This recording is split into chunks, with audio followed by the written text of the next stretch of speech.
podcast Hospital da Luz, onde os nossos especialistas falam do que sabem.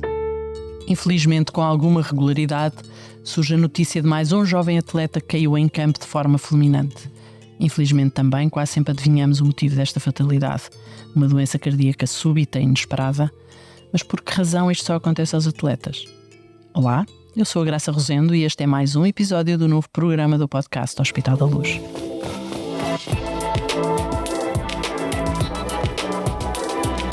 Sportcast, com os nossos especialistas em exercício, saúde e performance. A morte súbita nos atletas é um acontecimento trágico. Parece até um paradoxo, afinal o exercício físico e o desporto não são atividades que fazem bem à saúde do coração. Então porquê é que isto acontece? E parece que se acontece só aos atletas. Já perceberam, como é óbvio, qual é o tema que escolhemos para este episódio do Sportcast, o novo podcast do Hospital da Luz sobre medicina desportiva. Como queremos saber mais sobre esta condição clínica tão especial em quem pratica desporto e exercício físico, convidámos o cardiologista do desporto e responsável da cardiologia desportiva no Hospital da Luz Lisboa, Hélder Dores, para estar hoje aqui connosco. Bem-vindo, Hélder. Muito obrigada por ter aceitado o nosso convite. Olá, muito obrigado eu. É com muito gosto que estou no Sportcast e espero ser útil. E vai ser, com toda a certeza. Isto é um tema que de facto lança muitas dúvidas e achámos que fazia sentido, aliás, começarmos este tema ser um dos primeiros deste novo programa, porque é uma coisa que assusta ao mesmo tempo. Bom, já nos vai dar explicações todas e eu queria começar por aqui. Esta percepção que eu exprimi no princípio da apresentação deste episódio, de que isto só acontece aos atletas ou que está sempre a acontecer aos atletas, é real? Isto é mesmo assim? A percepção existe, mas não é real. Ou seja, na prática, a morte súbita no atleta é um evento trágico, como foi dito na apresentação, mas é muito pouco frequente. O problema é que, como acontece em pessoas teoricamente saudáveis, ídolos, muitas vezes em direto na televisão, são eventos muito mediatizados e dá-nos a percepção que é uma coisa só dos atletas, primeiro. Em primeiro lugar, que é uma coisa frequente, que não é, e depois também não é uma coisa só dos atletas. Os eventos que acontecem nos atletas por causa deste mediatismo é que são mais conhecidos, porque todos os dias acontecem, infelizmente, casos de morte súbita em pessoas que não são atletas. Aliás, até posso dizer que é muito mais frequente no contexto da patologia cardíaca a morte súbita em não atletas, mas não tem este impacto nos mídias como acontece no caso do desporto. Então qual é a incidência verdadeiramente deste problema, desta condição? A morte súbita tem vários pontos ainda desconhecidos e controversos, desde aspectos da sua epidemiologia, causas, mas também da sua incidência. De facto, como é um evento pouco frequente, as análises são todas retrospectivas. Nós olhamos para aquilo que aconteceu. Isso tem sempre limitações, porque para termos uma incidência temos que saber o número exato de casos que aconteceram e temos que ter o denominador, o número de atletas que estão em risco. E não é fácil. A incidência nos registros publicados até há pouco tempo, sobretudo nos últimos 10, 15 anos, variam entre 1 a 3 mortes por cada 100 mil atletas ano. Mas, por exemplo, eu posso partilhar... Atletas. E quando falamos de atletas de alta competição, é isso? Sim. Na maior parte dos registros estamos a falar de atletas federados de alta competição, porque são aqueles que sabemos que existem. Okay. E também as mortes contabilizadas são esses. Para dar aqui um exemplo, até bem mesmo a calhar, nós recentemente fizemos um trabalho que foi uma pesquisa no Google avançada, também dos jornais desportivos e junto das federações desportivas, e conseguimos nos últimos 25 anos detectar que em Portugal há 42 casos de morte súbita em atletas federados. Nos últimos 25 anos. 25 anos. O vale o que vale, é uma incidência baixa, mas está um pouco em linha com aquilo que acontece nos outros países europeus. Portanto, se fizeram essa pesquisa é porque não havia dados para Portugal, é isso? Não há dados porque não há nenhum registro prospectivo, ou seja, para nós termos a percepção da realidade, importância e relevância da morte súbita, devíamos contabilizar 2 para a frente e perceber logo à partida as variáveis que queríamos registar e não só o número de casos, mas outro problema que nós temos, sabemos genericamente quais são as principais causas de morte súbita, mas como a maior parte das pessoas que morrem subitamente, incluindo infelizmente atletas em Portugal, acabam por não fazer autópsia, ou se fazem, depois acabamos por não perceber qual que é a causa real de morte, porque muitas vezes é difícil perceber, por vários motivos, e podemos mais à frente discutir isto.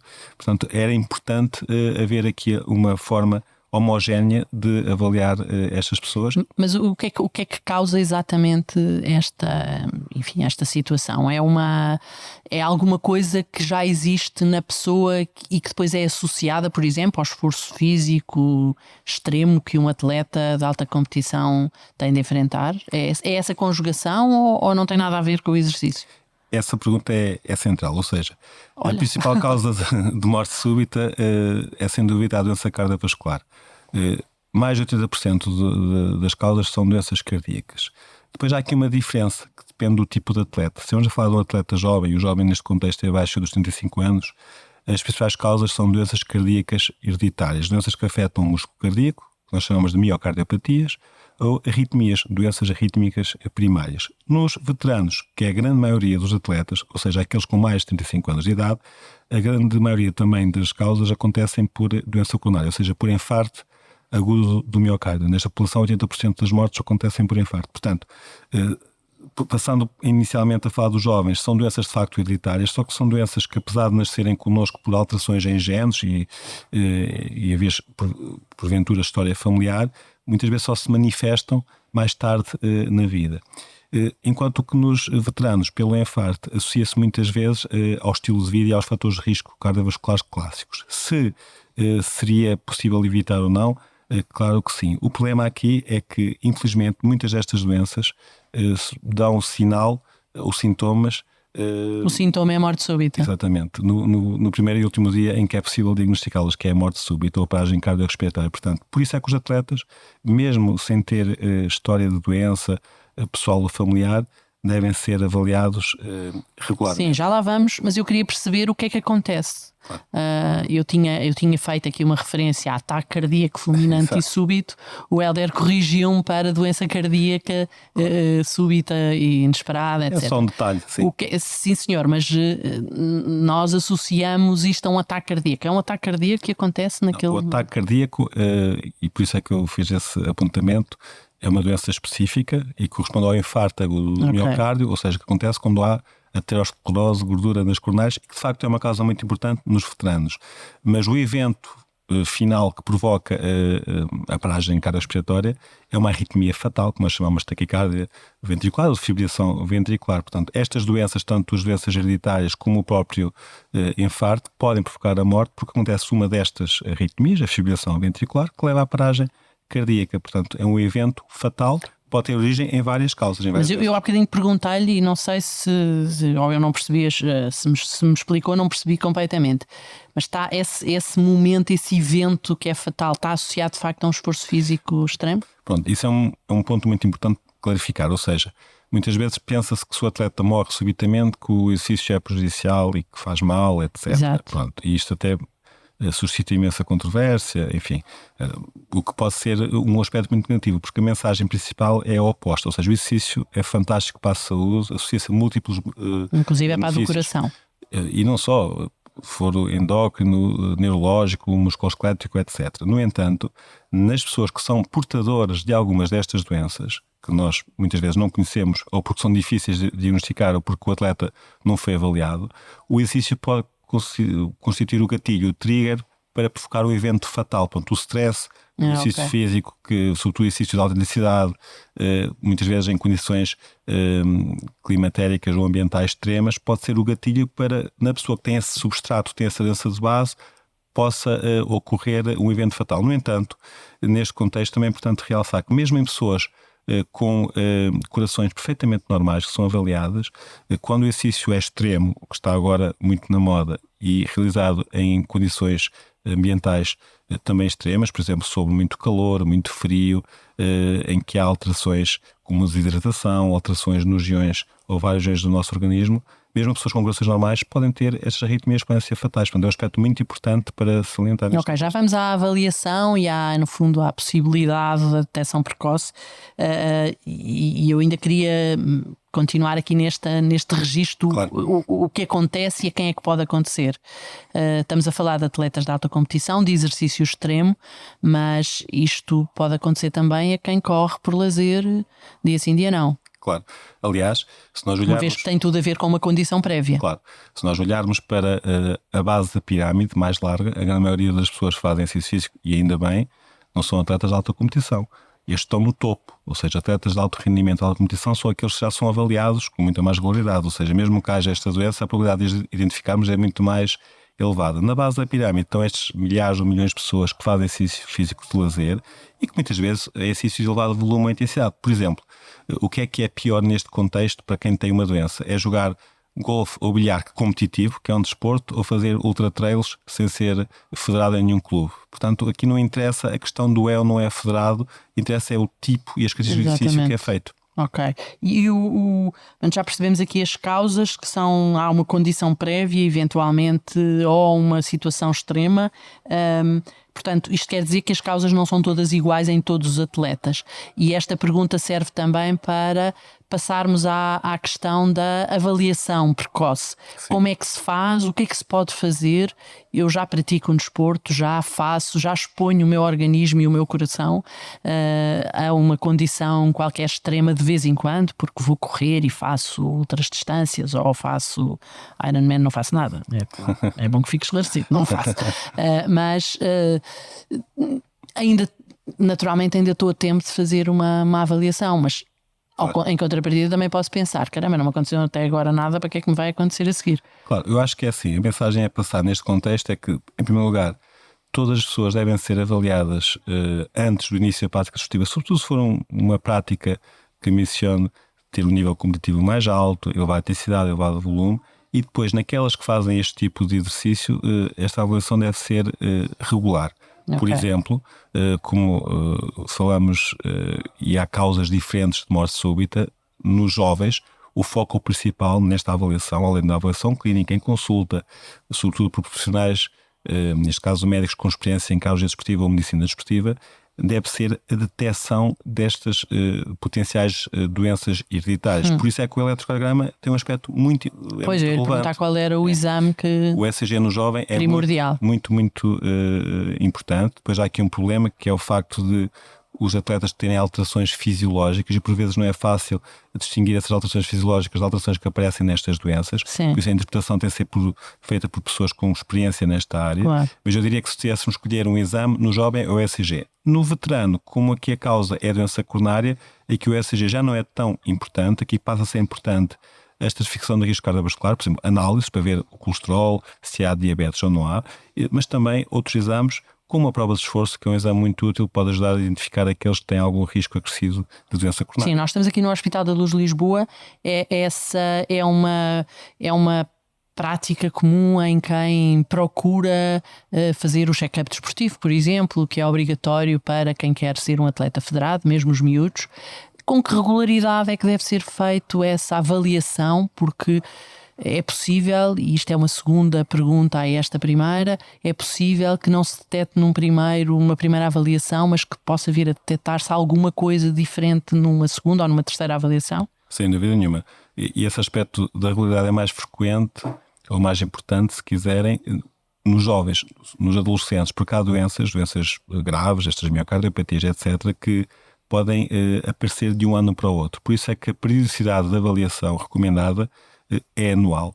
Obviamente, à medida que o tempo passa, que os anos vão passando, se um atleta tem os exames sempre normais, etc., podemos passar mais alargar estes prazos de avaliação. Mas se nós estivermos a falar especificamente, exatamente, no atleta federado, que tem que ter uma avaliação médico-desportiva oficial, aqui a avaliação é sempre anual, até por lei, ultrapassa até os aspectos clínicos. Mas o EGC já faz parte dessa... O ECG é obrigatório em qualquer atleta em Portugal. Há aqui alguma controvérsia porque há alguns países que não obrigam, mas nos países europeus, na grande maioria, o ECG é recomendado e anual. E a partir de que idade? Esse aspecto é controverso, muito discutido em congressos. Eu não sei exatamente com que idade é que um atleta pode ser federado. Na prática, em Portugal, é controverso, porque qualquer atleta que participe em competições organizadas, até uma criança de 6, 7, 8 anos, já tem que ter preenchido o mesmo certificado médico desportivo que um atleta veterano, portanto Sim. não há grande distinção. E faz sentido nessa idade fazer esta avaliação? Na minha opinião, não faz sentido. Aliás, em termos cardiovasculares, aquilo que as recomendações dizem é que o início pode ser entre os 12 e 14 anos. Claro que vai haver exceções, porque há crianças que fazem muito desporto, sei lá, em modalidades como a ginástica, etc., que fazem muitas horas de treino e é importante ser avaliados. Mas eu acho que se uma criança fizer um acompanhamento, como está também recomendado, regular no seu pediatra, etc., vai indiretamente fazer esta avaliação. Okay. Eu diria que se quisermos encontrar aqui uma idade em que faça sentido começar a haver uma avaliação mais regular no âmbito da medicina esportiva, será nos 12, 14 anos, por 2 motivos. Porque é quando estas doenças hereditárias habitualmente se manifestam e também quando o nível e a carga ou volume de exercício na maior parte das modalidades aumenta nesta idade. Já encontrou alguma situação desta? Já preveniu situações dessas?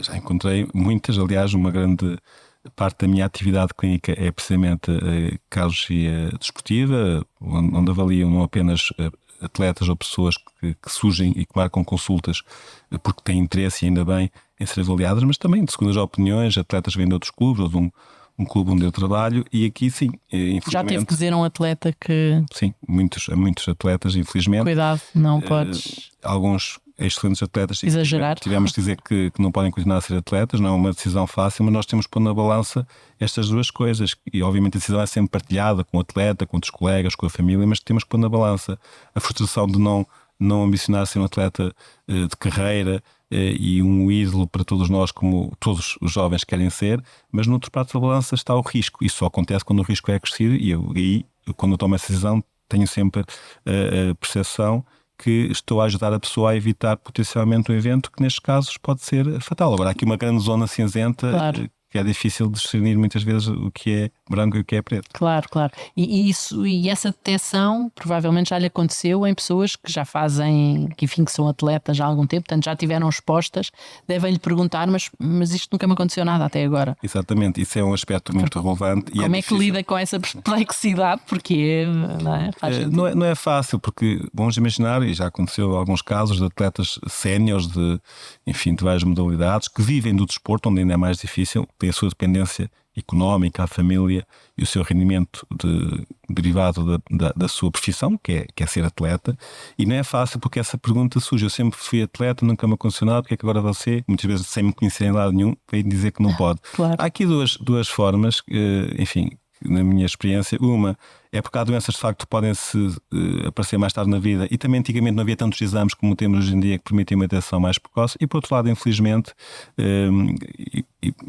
no passado, mas cada vez menos, ainda há atletas que tinham alterações que não eram valorizadas e que hoje em dia sabemos que são patológicas, e que muitas vezes temos que dar um passo atrás e dizer que não pode continuar a ser atleta. O que é que um atleta deve estar atento, por exemplo, ao facto de haver doença cardíaca, história familiar de doença cardíaca? Eu acho que há aqui... Mesmo que não tenha sentido nada e continue a fazer exercício e desporto, na sua alta competição. Isso é obrigatório. Há duas coisas que da parte do atleta são muito importantes de transmitirem aos médicos. Duas em termos clínicos, depois uma em termos desportivos. Em termos clínicos, é se há sintomas ou não. Um atleta que tem queixas induzidas pelo exercício, como dor no peito, falta de ar, palpitações, desmaios, é obrigatório. Se correr muito, fica com palpitações. Claro, mas tem que ir a correr para o médico. Se correr muito, fica com taquicardia, ou seja, a frequência cardíaca aumenta. Okay. Não vai ficar com a sensação do ritmo irregular. Se ficar, isso a palpitação é diferente.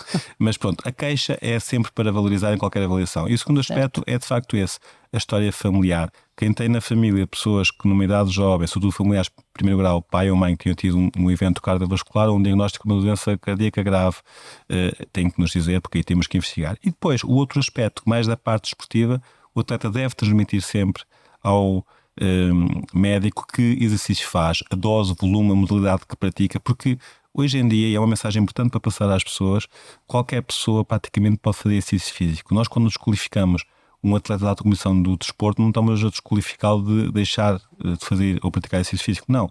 O exercício tem que ser prescrito de forma adequada para o risco daquela pessoa. Claro. E vai continuar a fazer, só que num nível completamente diferente, e é importante por isso também conhecer as características do desporto que a pessoa pratica. Nós hoje associamos muito ao desporto de alta competição fenómenos como o doping, aquelas coisas daquelas bebidas energéticas, enfim.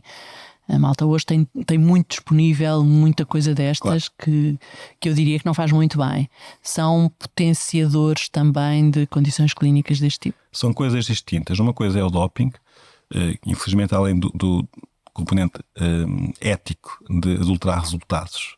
O doping, sobretudo neste contexto cardiovascular, os esteroides anabolizantes são uma causa de morte súbita, são causa de infarto, de AVC, de hipertensão, de colesterol elevado, portanto é um problema que infelizmente muitas vezes não conseguimos detectar, e eu na minha consulta já os deteto depois de ter estas complicações, insuficiência cardíaca, pós-infarto, e portanto alerta. Se calhar às vezes são irreversíveis, não é? Claro, e é um alerta que eu deixo aqui para as pessoas que nos escutam, é que não experimentem, porque vão ter, na maior parte dos casos, complicações graves. E o segundo aspecto são esses suplementos, bebidas energéticas, que não são doping e também fazem sentido. Um atleta da competição habitualmente tem que ter suplementação, além da sua base alimentar de raiz. Só que também, na minha opinião, isso deve ser devidamente prescrito e recomendado por profissionais, neste caso nutricionistas da área do desporto, porque nem toda a gente, nem todos os atletas precisam de fazer a mesma coisa, e se calhar alguns não precisam, portanto devem procurar. E os produtos não são todos iguais, etc. Exatamente, e há muitos produtos que nem sequer são tão controlados ou regulados, porque não estamos a falar de um medicamento que nós prescrevemos. Portanto, na minha opinião, sempre que um atleta, mesmo recreativo, quer fazer algum suplemento, é perguntar, procurar ajuda, e neste caso o nutricionista é a pessoa indicada. Falou da avaliação destes, enfim, no fundo, como objetivo de detecção precoce destes problemas. Um praticante de lazer, de exercício físico, como eu estava a dizer há bocado, corre dia sim, dia não, ou vai à piscina 2 vezes por semana, faz sentido para si, como cardiologista desportivo, que este perfil de praticantes de exercício também façam este tipo de avaliação? Faz sentido, mas a avaliação e a metodologia e os exames que se fazem é que podem diferir. Ou seja, se a pessoa não tem nenhuma queixa, não tem história familiar, e muitas vezes tem que ir ao médico para excluir essa história familiar ou para esclarecer, e pretende ter uma vida ativa e fazer exercícios de baixa intensidade de lazer, como ir ao ginásio, hidroginástica, fazer umas caminhadas, acho que aí não devemos pedir exames em excesso e temos é que motivar e dar os parabéns à pessoa por ter interesse em ser fisicamente ativo. Se a pessoa, ou se a mesma pessoa já tem algum sintoma estranho, ou fator de risco, se é fumador, se tem hipertensão, se é completamente sedentário previamente, obeso, ou então se quer fazer exercício com nível competitivo ou uma intensidade mais elevada, aí a abordagem deve ser semelhante e temos que fazer exames complementares de diagnóstico e fazer uma avaliação também mais regular. Ok. Vamos voltar ao princípio da nossa conversa e há um momento em que isto acontece. O que é importante para... Porque a ideia é que morte súbita, não é? Fatal. Às vezes não é. Sim. Porque é que às vezes não é?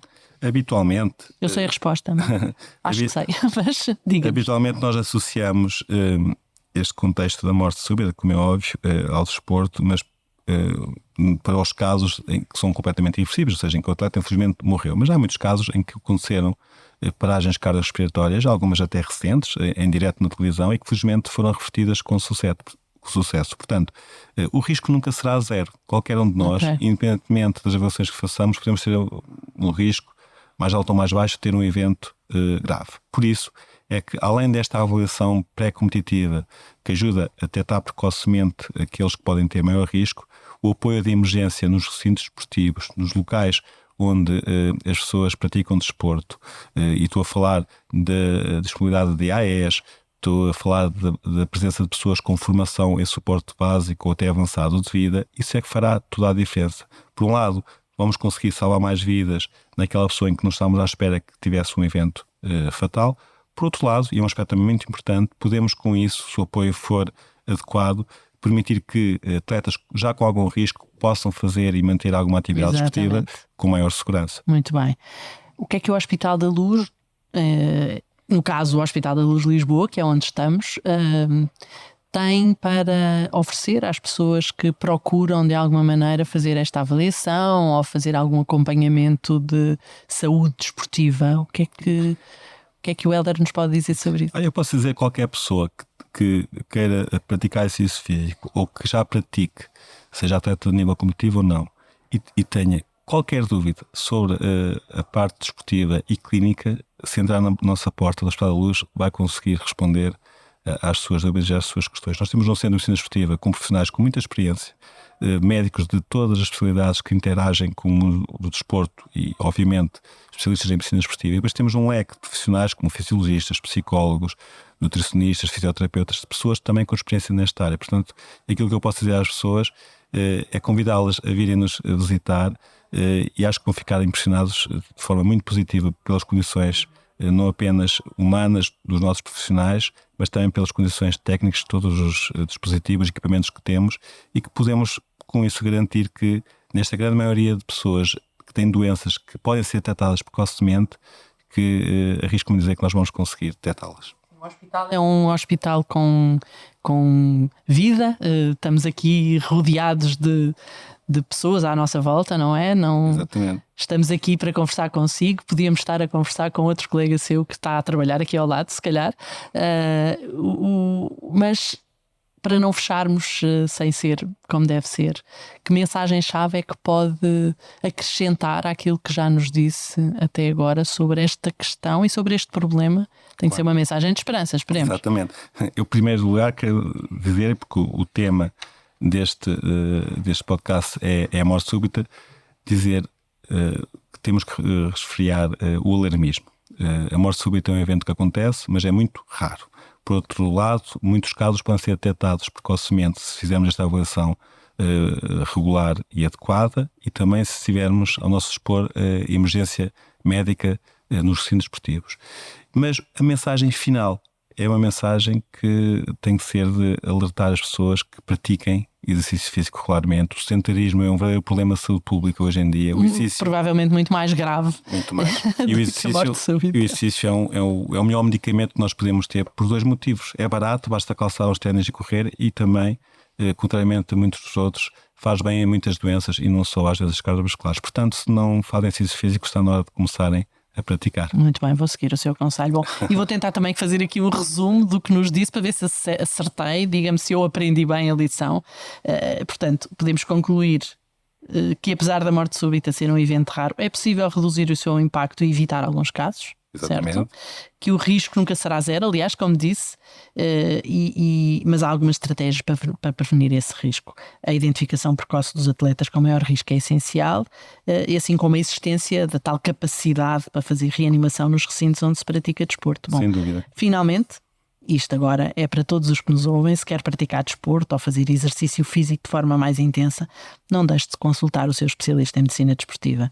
Obrigado, Helder, mais uma vez pelos seus esclarecimentos, e os conselhos que nos deu foram muito úteis. Foram para mim e foram também para quem nos esteve a ouvir, naturalmente. Afinal, o Sportcast serve para isso mesmo. Estamos cá neste programa sobre medicina desportiva para ouvir os vossos conselhos e transmiti-los o mais possível. Já sabe, então por isso nós voltaremos com um novo episódio deste podcast do Hospital da Luz. Siga-nos e subscreva os programas já disponíveis na sua plataforma preferida. Estamos em todas. Até breve. Obrigado, até breve.